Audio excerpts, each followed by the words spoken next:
हरे कृष्णा।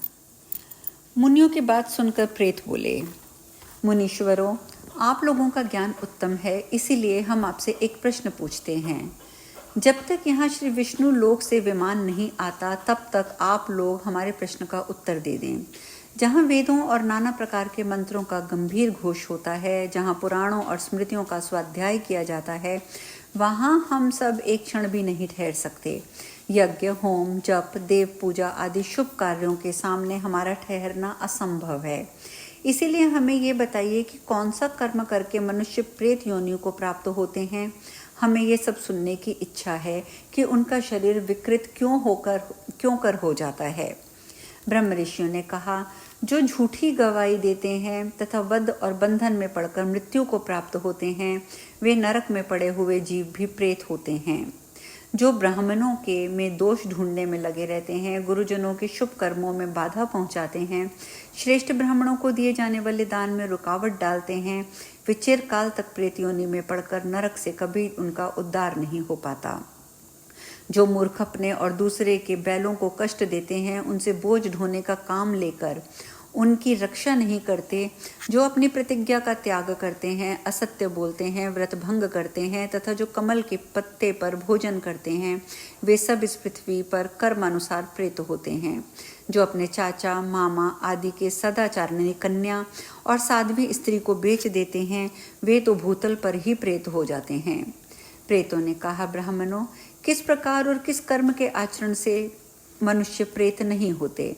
ब्राह्मणों ने कहा, जिस बुद्धिमान पुरुष ने तीर्थों के जल में स्नान और शिव को नमस्कार किया है, वह मनुष्य प्रेत नहीं होता।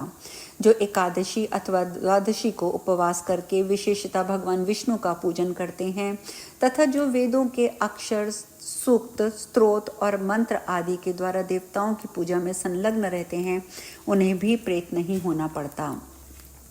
पुराणों के अनुसार पुराणों के धर्मयुक्त दिव्य वचन सुनने, पढ़ने और पढ़ाने से तथा नाना प्रकार के व्रतों का अनुष्ठान करने से, रुद्राक्ष धारण करने से जो पवित्र हो चुके हैं एवं जो रुद्राक्ष की माला पर जप करते हैं, वे प्रेत योनि को प्राप्त नहीं होते हैं।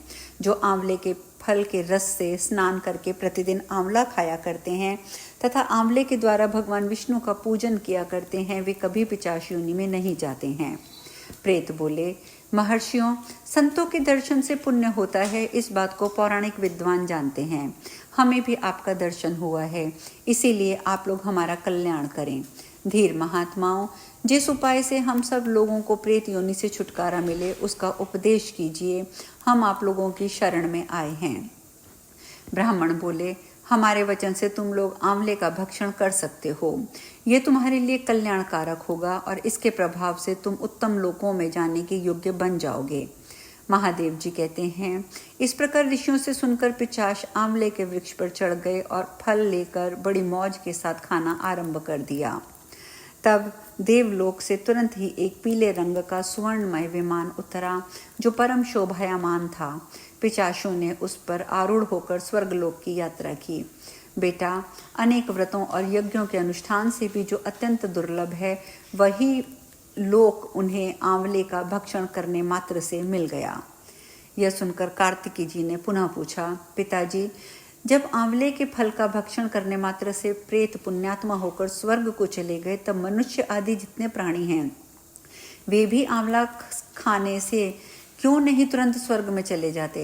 महादेव जी ने कहा, बेटा, स्वर्ग की प्राप्ति तो उन्हें भी होती है, किंतु तुरंत ऐसा न होने के कारण है उनका ज्ञान लुप्त रहता है। वे अपने हित और अहित की बात नहीं जानते, इसीलिए आंवले का महत्व में उनकी श्रद्धा नहीं होती। जिस घर की मालकिन सहज ही काबू में ना आने वाली पतिव्रता और संयम से रहित गुरुजनों द्वारा निकाली हुई दुराचारिणी होती है, वहाँ प्रेत रहा करते हैं। जो कुल और जाति से नीच, बल उत्साह से रहित, बहरे, दुर्बल और दीन हैं, वे कर्म जनित पिशाच हैं। जो माता, पिता, गुरु और देवताओं की निंदा करते हैं, पाखंडी और वान मार्गी हैं, जो गले में फांसी लगाकर, पानी में डूबकर, तलवार या छुरा भोंककर अथवा जहर पीकर आत्मघात कर लेते हैं, वे प्रेत होने के पश्चात इस लोक में चांडाल आदि योनियों के भीतर जन्म ग्रहण करते हैं। जो माता पिता आदि से द्रोह करते हैं, ध्यान और अध्ययन से दूर रहते हैं, व्रत देव पूजा नहीं करते हैं, मंत्र और स्नान से भी हीन होकर गुरु पत्नी गमन में प्रवृत्त होते हैं तथा जो दुर्गति में पड़ी हुई चांडाल आदि की स्त्रियों से समागम करते हैं, वे भी प्रेत होते हैं। मलेच्छों के देश में जिनकी मृत्यु होती है, जो मलेच्छों के समान आचरण करते हैं और स्त्री के धन से जीविका चलाते हैं, जिनके द्वारा स्त्रियों की रक्षा नहीं होती, वे निसंदेह प्रेत होते हैं। जो शुद्धा से पीड़ित, थके मांदे, गुणवान और पुण्यात्मा अतिथि के रूप में घर आए हुए ब्राह्मण को लौटा देते हैं, उसका यथावत सत्कार नहीं करते, जो गोभक्षी मलेच्छों के हाथ गौएं बेच देते हैं, जो जीवन भर स्नान, संध्या, वेद पाठ, यज्ञ अनुष्ठान, अक्षर ज्ञान से दूर रहते हैं, जो लोग झूठे शकोरे आदि और शरीर के मल मूत्र तीर्थ भूमि में गिराते हैं, वे निसंदेह प्रेत होते हैं।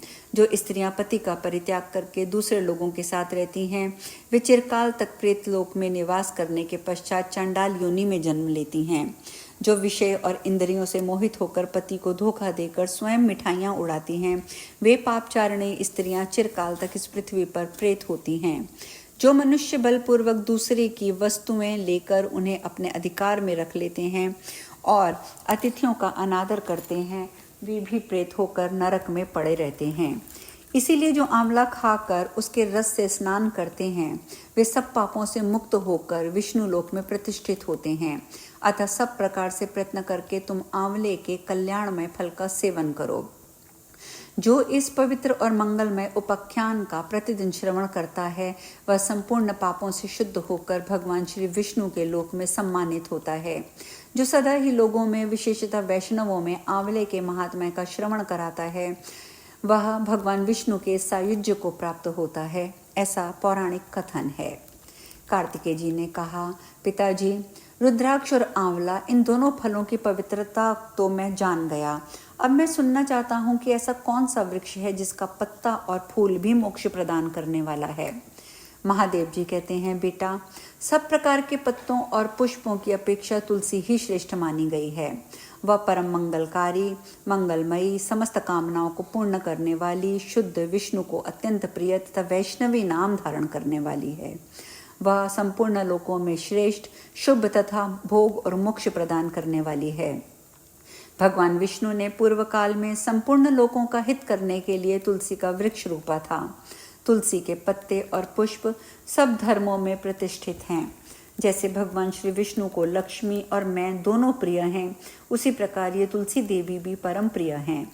हम तीनों के सिवा कोई चौथा ऐसा नहीं जान पड़ता जो भगवान को इतना प्रिय हो। तुलसी दल के बिना दूसरे फूलों, पत्तों, चंदन आदि के लेपों से श्री भगवान विष्णु उतना संतोष नहीं पाते जितना तुलसी के पत्रों से पाते हैं। जिसने तुलसी दल के द्वारा पूर्ण श्रद्धा के साथ प्रतिदिन भगवान विष्णु का पूजन किया हो, उसने दान, होम, यज्ञ और व्रत आदि सब पूर्ण कर लिए।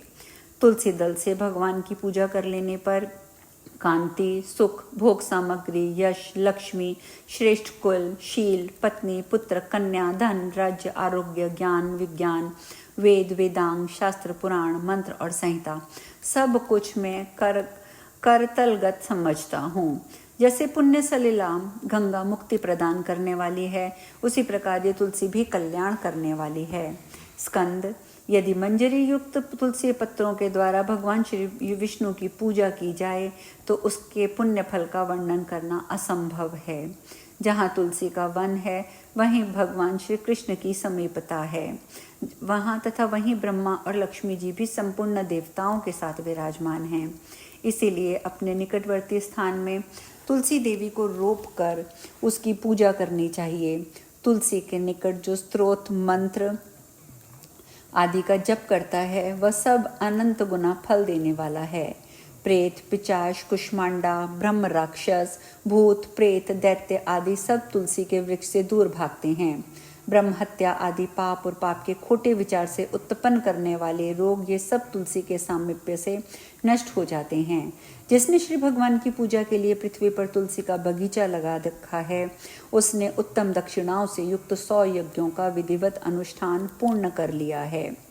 और जो श्री भगवान की प्रतिमाओं और शालिग्राम पर शिलाओं पर चढ़े हुए तुलसी दल को प्रसाद के रूप में ग्रहण करता है, वह श्री विष्णु के सायुज्य को प्राप्त होता है। जिसने तुलसी की शाखा और कोमल पत्तियों से श्री भगवान की पूजा की है, वह कभी माता का दूध नहीं पीता, अर्थात उसका पुनर्जन्म नहीं होता। कोमल तुलसी दलों के द्वारा प्रतिदिन श्री हरि की पूजा करके मनुष्य अपनी सैकड़ों और हजारों पीढ़ियों को पवित्र कर लेता है। तात, ये मैंने तुमसे तुलसी के प्रधान प्रधान गुण बतलाए हैं। संपूर्ण गुणों का वर्णन तो बहुत समय ले लेगा। यह उपाख्यान पुण्य राशि का संचय करने वाला है। जो प्रतिदिन इसका श्रवण करता है वो पूर्व जन्म में किए हुए पाप और जन्म मृत्यु के बंधन से मुक्त हो जाता है। बेटा, इस अध्याय के पाठ करने वाले पुरुष को कभी रोग नहीं सताते, अज्ञान उसके निकट नहीं आता, उसकी सदा विजय होती है। अब हम कथा में यहीं विश्राम लेंगे, आगे की चर्चा कल करेंगे। हरे कृष्णा।